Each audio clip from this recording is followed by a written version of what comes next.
Hello everyone, कैसे हैं आप सब लोग। आज हम बात करने वाले हैं एलएलबी फर्स्ट सेमेस्टर के क्वेश्चन पेपर जूरिस्प्रूडेंस 1 के बारे में। ये क्वेश्चन पेपर के अंदर 7 पेजेस हैं। ये क्वेश्चन पेपर 2016 में आया था। पेपर कोड इसका K-1001 है। 3 आवर्स का क्वेश्चन पेपर है। मैक्सिमम मार्क्स 100 है। इसके अंदर 3 सेक्शन है।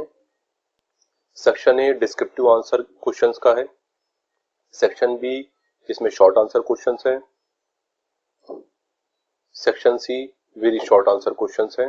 सभी सेक्शन को आपको सॉल्व करना होगा। इस प्रश्न पत्र को 3 खंडों आ, बा और सा में विभाजित किया गया है। खंड आ में विस्तृत उत्तरी प्रश्न, खंड बा में लघु उत्तरी प्रश्न तथा खंड सा में अति लघु उत्तरी प्रश्न हैं। सभी खंडों को नियमानुसार हल कीजिए। सेक्शन ए, जिसमें आपको डिटेल आंसर लिखने होंगे। हर एक आंसर करने पर आपको 20 मार्क्स मिलेंगे। 5 क्वेश्चंस हैं, इसमें आपको 3 क्वेश्चन को सॉल्व करना होगा। Question number 1, jurisprudence has been defined differently by various jurists. What are these definitions and why is to so? Explain the nature and scope of jurisprudence.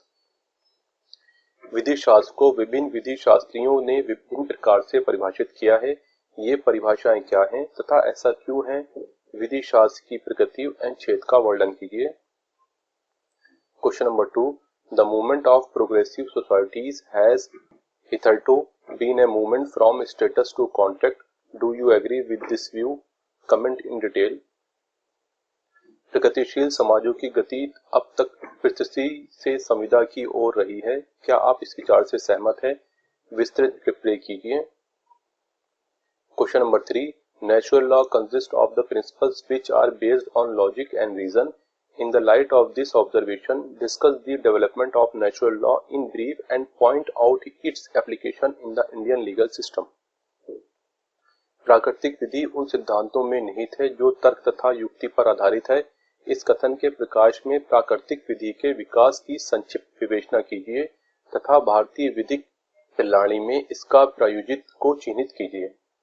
Question number 4, what were the main causes of the origin of realist school? Write a note on the modern realism of America. यथार्थवादी विचारधारा के उदय के मुख्य कारण क्या थे? America के आधुनिक यथार्थवाद पर टिप्पणी लिखिए। Question number 5, discuss critically Savigny Volksgeist theory. Savigny के सामान्य जन चेतना सिद्धांत की आलोचनात्मक समीक्षा कीजिए। सेक्शन बी, खंड बा, जो जिसके अंदर आपको शॉर्ट आंसर क्वेश्चंस हैं। हर क्वेश्चन को सॉल्व करने पर आपको 10 मार्क्स मिलेंगे। 3 क्वेश्चंस हैं, 3 में से आपको 2 सॉल्व करने होंगे। तो चलिए शुरू करते हैं। Question number 6, the basis of natural law was the main reason and wisdom and not the spiritual power of God. Discuss in brief. प्राकृतिक विधि का आधार मानव ज्ञान व विवेक था, न कि ईश्वर की दैवीय शक्ति। संक्षिप्त विवेचना कीजिए। Question number 7, discuss in brief the Austin imperative theory of law. Austin के विधि के आज्ञार्थक सिद्धांत की संक्षिप्त विवेचना कीजिए।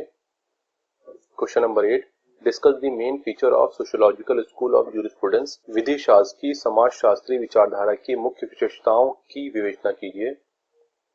सेक्शन सी, खंड सा, जिसके अंदर आपको वेरी शॉर्ट आंसर क्वेश्चन हैं।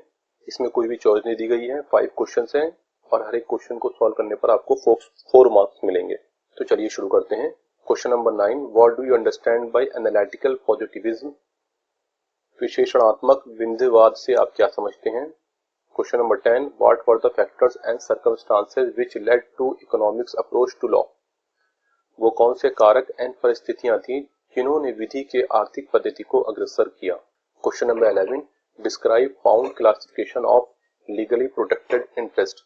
पाउंड द्वारा किए गए विधि द्वारा संरक्षित हितों के वर्गीकरण का वर्णन कीजिए। Question number 12, what are principal doctrine of Savigny thesis of law. Savigny की विधि की धारणा की प्रमुख सिद्धांत क्या हैं। Question number 13, certainty of law is a legal myth. Discuss in brief. विधि की निश्चितता एक विधिक मिथक है। संक्षिप्त विवेचना कीजिए। यहाँ ये क्वेश्चन पेपर एंड हो जाता है।